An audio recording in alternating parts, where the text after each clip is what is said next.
Sector 10 येथील DY. Patil मैदानात धनुर्विद्या खेळाचे केंद्र विकसित करण्याच्या कामासाठी पुन्हा एकदा निविदा काढण्यात आल्या आहेत। यापूर्वी 2023 मध्ये याच कामासाठी निविदा मागवून काम सुरू करण्यात आले होते। मात्र त्यावेळीही स्थानिक नागरिकांच्या तसेच शिवसेना उभाटा गटाने याबाबत तीव्र विरोध करून निविदा रद्द करून सुरू केलेले काम थांबवण्यात आले होते। आता पुन्हा निविदा काढल्याने नागरिकांमध्ये असंतोष पसरला आहे।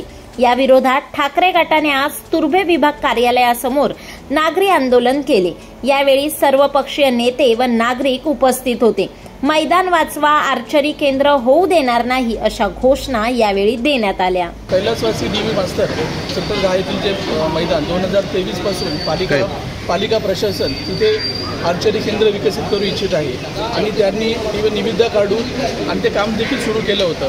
पण पुन्हा नागरिकांचा विरोध असल्यामुळे ते काम आम्ही पूर्ण नागरिकांनी त्यांना विरोध केला होता आणि त्यावेळेस त्यांना दाखवून देण्यात आलं होतं की इथे त्याची काही गरज नाही आहे आणि त्यांची आमची मागणी मंजूर करून ते 23% केलेलं काम इथे थांबवण्यात आलं होतं। पण काही पुन्हा 2 वर्षांनी काही त्यांचं अर्थकारण असेल का आम्हाला माहिती नाही, पण त्यांनी पुन्हा आज केंद्र विकसित करण्याचा घाट घातलेला आहे। आज आमच्या पूर्ण सानपाड्यांचा एकजुटीने त्यांना विरोध करत आहोत। आम्हाला आयुक्तांना सांगणं आहे, आयुक्त स्वतः एक खेळाडू आहे, ते सुद्धा खेळाडू आहे, त्यांना खेळाडूंच्या भावना कळायला पाहिजे।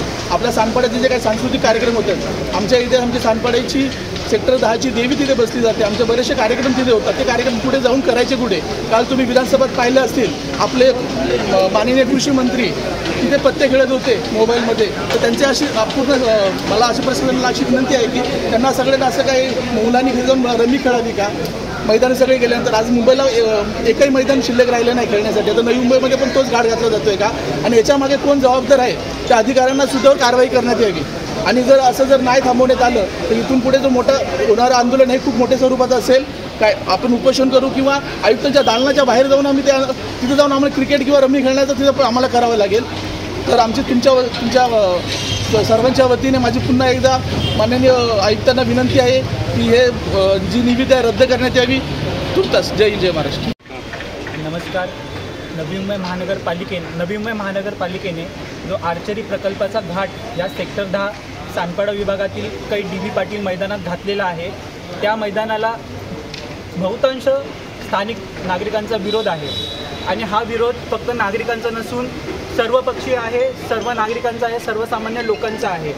आज आम्ही मैदान वाचव कृती समितीच्या अनुषंगाने सर्वपक्षीय लोक, सर्वपक्षीय नागरिक आम्ही इथे जमा झालेलो आहोत आणि हा आर्चरीचा प्रकल्प आम्हाला नको आहे हे आम्ही पालिका प्रशासनाला सांगत आहोत।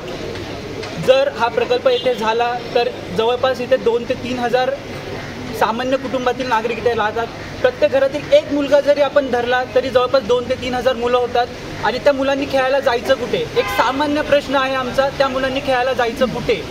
आर्चरी खेळाविरुद्ध आम्हाला अजिबात कोणताही विरोध नाही आहे। हा प्रकल्प पालिकेने करावा, परंतु त्यासाठी कोणतीतरी एक वेगळी जागा पालिकेने निवडावी आणि तेथे हा प्रकल्प स्थलांतरित करावा अशी आमची सर्व सानपाडावासियांची मागणी आहे आणि ही मागणी ग्राह्य धरून पालिका प्रशासनाने कृपया त्याचा विचार करावा आणि हा प्रकल्प आमच्यावर जो लादण्यात येत आहे तो कृपया ही निविदा प्रक्रिया रद्द करून आम्हाला तो दिलासा द्यावा।